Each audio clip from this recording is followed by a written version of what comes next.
Hello மக்களே, இன்றைக்கி வீடியோவில் என்ன பார்க்க போகிறோம்னா கோதுமை ரவை தோசை தான் பார்க்க போகிறோம். அது எப்படி செய்கிறதுன்னு பார்த்துக்கலாம் வாங்க. ஃபஸ்ட்டு ஒரு கப்பு கோதுமை மாவு போட்டுக்கலாம். அதே கப்பில் அரை கப்பு அரிசி மாவு எடுத்துருக்குறேன், அதையும் இதில் சேர்த்துக்கலாம். இதில் ஒரு ஸ்பூனு ரவை போட்டுக்கிறேன். 3 பச்சை மிளகாவை குட்டி குட்டியாக கட் பண்ணி வச்சுக்கிறேன், அதையும் இதில் சேர்த்துக்கலாம். கொஞ்சமாக இஞ்சி குட்டி குட்டியாக கட் பண்ணி வச்சுக்கிறேன், அதையும் இதில் போட்டுக்கலாம். ஒரு 15 மிளகு இதில் போட்டுக்கிறேன். சீரகம் ஒரு 1/4 டீஸ்பூன் சேர்த்துக்கிறேன். இந்த மாவுக்கு தேவையான உப்பு ஒரு ஸ்பூன் சேர்த்துக்கிறேன். 2 கப்பு தண்ணி நம்ம ஊற்றிக்கலாம். ஃபஸ்ட்டு ஒரு கப்பு தண்ணி எடுத்து இதில் மிக்ஸ் பண்ணிக்கலாம். நல்லா கட்டி இல்லாமல் மிக்ஸ் பண்ணிக்கோங்க.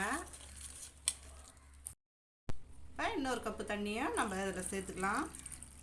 ஒரு 3/4 கப்பு ஊற்றிருக்கிறோம், கொஞ்சம் எடுத்து வச்சுக்கிறேன். மிக்ஸ் பண்ணிவிட்டு மறுபடியும் சேர்த்துக்கலாம். நம்ம நல்லா கட்டி இல்லாமல் மிக்ஸ் பண்ணி விடுங்க. கட்டி இல்லாத நம்ம மிக்ஸ் பண்ணியாச்சு. மிச்சம் இருக்கிற 1/4 கப்பு தண்ணியை இதில் சேர்த்துடலாம். நல்லா மிக்ஸ் பண்ணிவிட்டு இது ஒரு 10 நிமிஷம் போல் ஊறட்டும். நம்ம அப்புறமா தோசை ஊற்றிக்கலாம். பாருங்கள், 10 நிமிஷம் ஆயிடுச்சு. நல்லா மிக்ஸ் பண்ணி விட்டுக்கலாம். கொஞ்சமாக கருவேப்பிலை கொத்தமல்லி இதில் சேர்த்துக்கலாம்.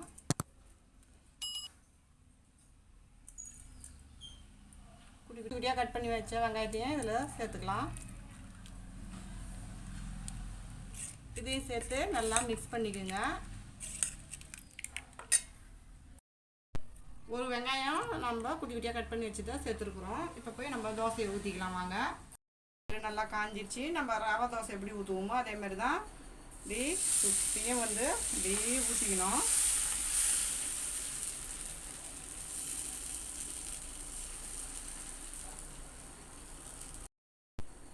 அங்கங்கே இப்படி நம்ம ஊற்றிக்க வேண்டியது தான்.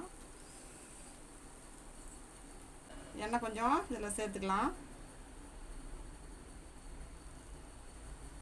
எல்லாம் மொறுமொறுன்னு ஓரங்கள்லாம் வந்துடுச்சு. இப்போ நம்ம திருப்பி போட்டுக்கலாம்.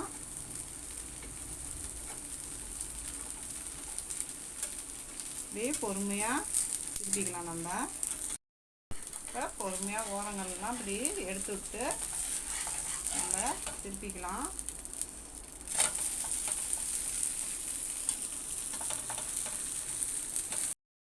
நல்லா மொறுமொறுன்னு கோதுமை ரவை தோசை சூப்பராக இருக்குது. பாருங்கள், நல்லா கோல்டன் ப்ரௌனாக நல்லா சூப்பராக வந்துருக்குது. நம்ம இந்த பக்கமாக திருப்பிக்கலாம். நம்ம பொறுமையாக தான் திருப்பணும். பாருங்கள் எவ்வளோ சூப்பராக வந்துருக்குதுன்னு. மறுபடியும் நம்ம இன்னொரு தோசையை ஊற்றிக்கலாம். அப்படி மெலிசாக அப்படி ஒரு ரவுண்டு போட்டுக்கோங்க.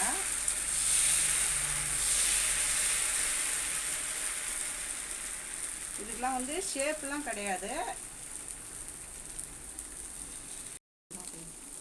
கொஞ்சமாக எண்ணெயை ஊற்றிக்கலாம். இப்போ இந்த ஓரங்கள்லாம் பொறுமையாக எடுத்து விட்டணும். நல்லா முருவெல்லாம் எப்படி இருக்குது பாருங்கள்.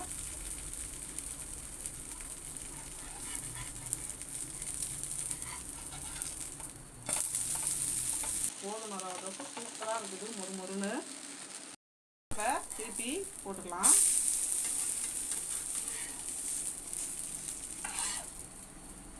நம்மளுடைய கோதுமை ரவை தோசை சூப்பராக ரெடி ஆயிடுச்சு. இந்த வீடியோ பிடிச்சிருந்தா லைக் பண்ணுங்க, ஷேர் பண்ணுங்க, கமெண்ட் பண்ணுங்க.